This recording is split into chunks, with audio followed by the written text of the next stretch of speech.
Acharya ji.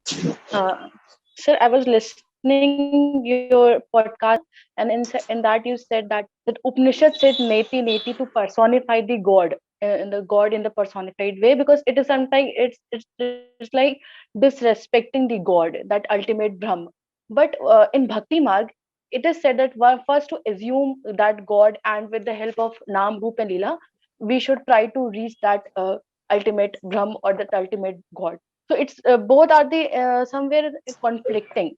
So I am follows you also, and I'm following Bhakti Marg also. So I am like in dilemma, what to follow and whether to personify that God in that being or not. See, Brahm is not God. It's a popular misconception. Brahm is not God. So in your question you said that there is a way to reach Brahm or God using this. First of all, Brahm is not God. The objective of all spirituality is truth realization, not God attainment. These are two very different goals.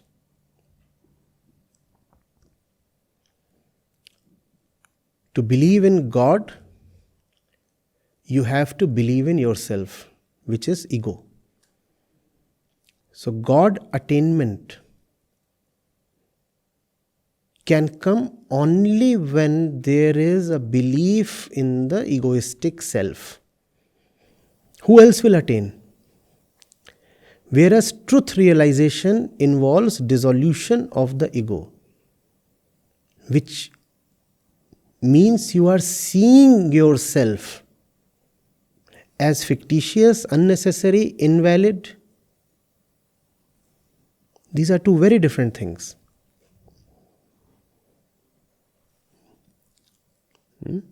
Now proceed from here. So sir, again had dilemma that where I used to listen Bhagavatam, and here it said that your ultimate purpose of life is to attain that, because that is ultimate happiness. That is ultimate happiness, to attain, to know yourself, that you are attaining the How do you God you know? don't, How do you know? How do you know? by reading the Vedantas, by doing meditation, by devoting Wait, wait, ourselves wait, to wait, wait, God. wait. Bhagavatam is not Vedanta. Huh, exactly. No. So what have you read? What do you know? So actually, in that I read that the only purpose of life is not like to eating and like to say like up how come or mar jao. It's not like the whole purpose of life, your life. There is a bigger other purposes there, that there is some bigger happiness is there to help others, and ultimately like, there is something that God to achieve, that like Krishna, you can achieve Krishna by taking his name, by meditating his by Leela. So there we Why have why to should assume you Why should you achieve Krishna? Very objectively, I'm just inquiring. uh, that maybe that it is the ultimate source of happiness. Okay, so Krishna is ultimate, so you must achieve him, right? Okay, right. And all this has been told to you by Krishna? No, like whom I used. No, wait. If Krishna is ultimate, should I listen to Krishna or someone else? But there is no way to listen Krishna directly, right? There is the Bhagavad Gita. There is the Bhagavad Gita. Instead of that, you are reading the Puran, which is not from Krishna. If Krishna is indeed ultimate, should I listen to Krishna or should I listen to anybody else, even if it's a high sage? But in Kali Yuga, it is said that Srimad Bhagavatam, Who said that? Again, who said that? Krishna said that or somebody else? somebody else, of course, somebody. So why should you not listen to Krishna directly? So in Srimad Bhagavad Gita also there's a concept of Bhakti Marg also, that they talked about Bhakti Marg, where you had to personify that God. You don't have to personify. Bhakti is not at all about personification. Who has put these concepts to you? Sikhism, for example, is entirely a religion of devotion. And tell a Sikh that God is a person and He will not spare you. Not in the person. I'm not saying against a not person in that sense, but someone whom we can love, whom we can devote, whom we can imagine. Because in like in I'm again saying, Bhakti is not about imagining something. All imagination arises from the ego, and therefore all imagination is just ego fodder. This is a very unfortunate kind of cult that has developed over the last 50, 100 years in India.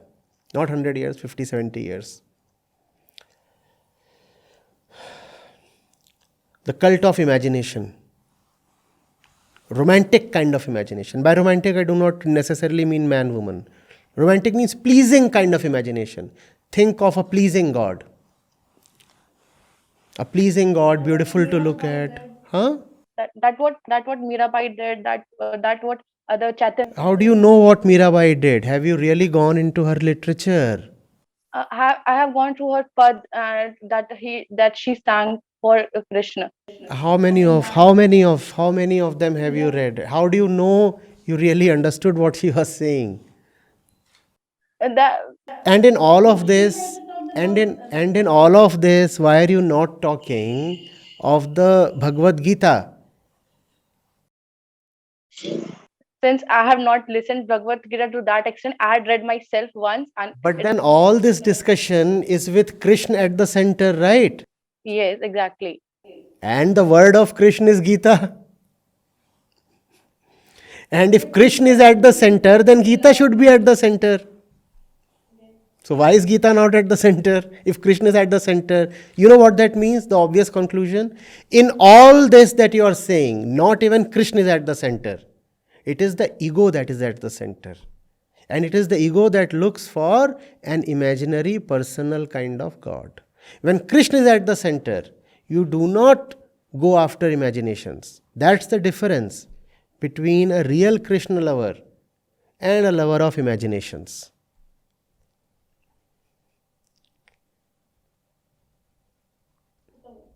What is the correct way? I want Why should I tell you? Let Krishna tell you. So go to the Gita. it's Why? it's not easy to decode it. I'm talking to a Krishna lover, I suppose, right? Yeah, yeah, you're I'm talking talking to to a Krishna lover. And if I'm talking to a Krishna lover, the Krishna lover should be the Gita lover. And how is Gita not easy to decode? The Bhagavad Puran is in Sanskrit, the Gita is in Sanskrit. If you can read the Bhagavad Puran, why can't you read the Gita? I read it, but I did like it has You didn't comprehend it in the first attempt, right? yeah, exactly. If you really love someone, how many times do you woo him? Till I don't get attained him. So if you really love Krishna, how many times would you attempt the Gita? Till I will get that ultimate thing from that. So, but you have not attempted. What does that mean? Sir, it is like I was going to from that Srimad Bhagavatam path itself, like now. Srimad Bhagavatam, we are talking of Krishna here. See, please. We are not talking of stories about Krishna. We are talking of Krishna directly. Not something about him. Right? Something that emerged right from him, which is the Gita. Nothing comes close to the Gita. Right? We agree. It's an obvious thing. So if I really love Krishna, obviously I'll be going through the Gita 2000 times. And in the light of Gita, I'll then read Bhagavad Puran, Harivansh Puran, many other Purans, and then I'll be able to understand the stories in the Puranic way. Without understanding the Gita, how will you understand the Puran? In they also restricted before reading Srimad Bhagavatam. Try to learn Srimad Bhagavad Gita first. No, not try. Try is a very safe kind of excuse. I tried and I failed. No. You have to have Gita before you even touch any of the Puranic stories. Otherwise, the stories will not make sense to you. You will just misinterpret all the stories. Is not good to personify Krishna through his stories, through his Balilas. Is it not good? It is not right. Kid, person is a technical term. Huh? The wrong term. No, it's not. Anything that you say is a technical term. You have to understand what person means. Vyakti, person, is a term. And the exact meaning of that term can be known only via Gita, which is Vedanta. So if I do not know what the person means, how will I know the implications of personification? Means my definition of person is wrong, and which I get. Exactly. Our definition of person comes from the layman, from the social grapevine. So we say, oh, he is moving, he is a person. There are two persons standing there. That's the way we define a person, right? Now, that's not the way Gita defines a person.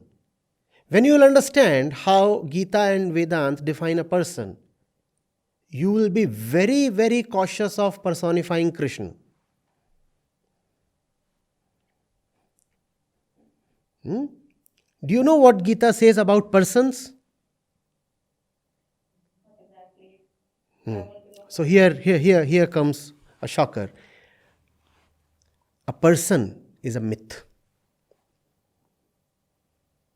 A person is a myth. So if you have personified Krishna, you have turned Krishna to a myth. Now, is that respect or love? See. But again, to imagine on that great extent, like you say, Imagination, now we'll come to that word. That again is a technical word. Imagination. So what is imagination? To imagine Krishna in what. No. What is imagination? To bring something on our mind level, to imagine it. And Krishna is way higher than your mind. Right? Imagination is activity of the ego. Subtle activity of the ego. The ego is the doer. Gross activity is seen in external action. For example, this action. Right? When the action is within the mind, you call that as thought or imagination or conceptualization or whatever. So all that is just ego-centered, mental. Now Krishna, by definition, is to be much higher than the mind, right? But if I imagine about Krishna, what have I done? I have dragged him down to my own level. And that is stubbornness of an evil order. I am saying I will not rise to the level of Krishna. Instead, I will drag him down to my level. I think of myself as a person. I'll not stop thinking of myself as a person. Instead, I'll turn Krishna into a person so that he comes down to my level. The fact is, even I am not a person. How can Krishna be a person? Even you are not a person. It is a faulty assumption that you have. It is a fundamental illusion that you hold that you are a person. Even you are not a person. How can Krishna be a person? But it's a point to start, like in maths also, we assume it, like let it. And your assumption is always subject to verification, right? And you never assume an answer. But you here have assumed something that is very fundamental. As a solution to a mathematics problem, do you ever write, let's assume the answer is 20? Right? But so the assumption has to be a very superficial thing and always available to verification. But as soon as you say, let's assume Krishna is a person, that's no more an assumption.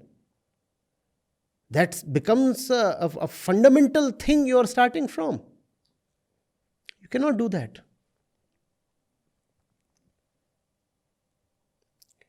Please see how the mind works. The ego wants security and continuity.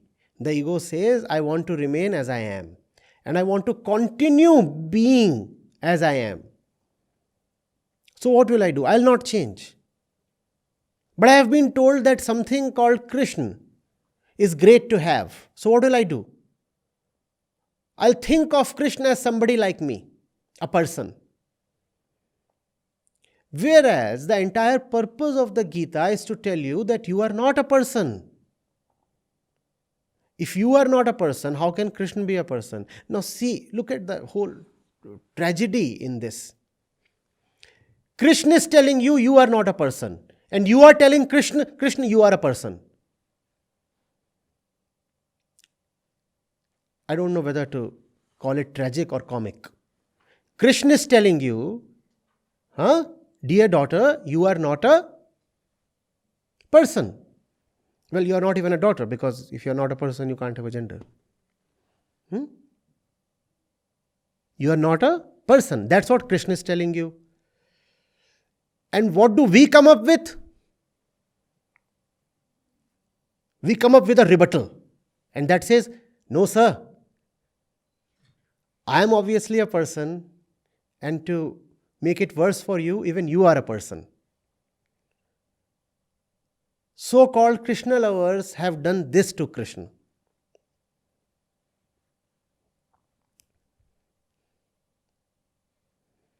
And this entire orgy of imagination and picturization and narrative building and storytelling and this and that, and Krishna is the one about whom not even a word can be said. Instead, we take perverse pleasure in narrating endless stories about Krishna.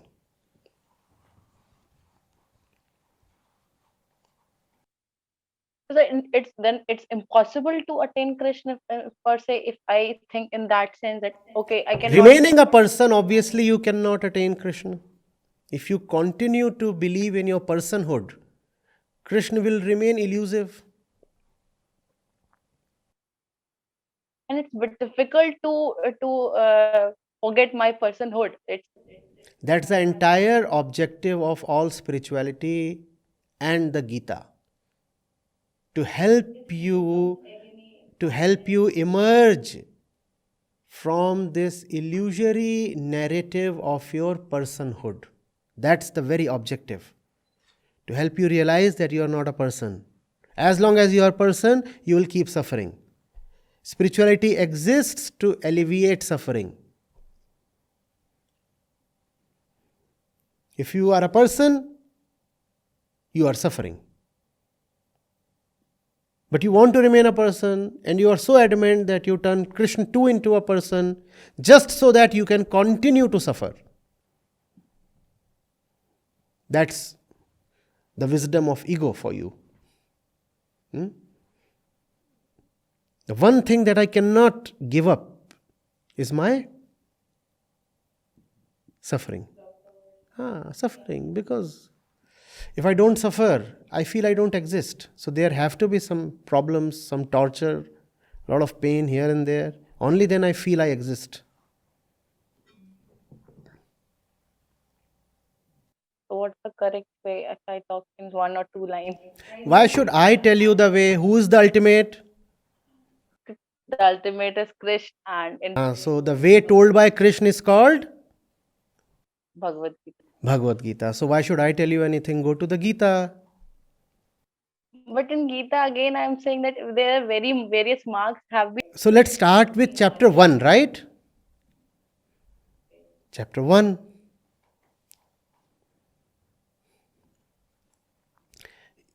Don't have.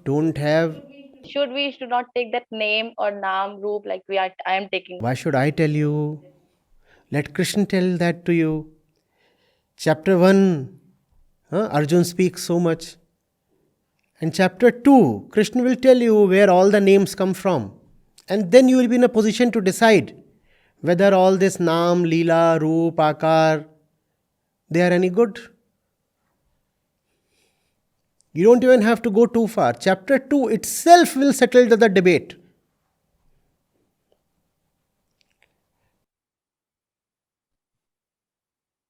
So how in how you don't want to attain Krishna? I have the Gita. Okay. Hmm? Is it sufficient? If Krishna is ultimate, Gita is sufficient. If Krishna is not ultimate, then you need 4 or 5 other things.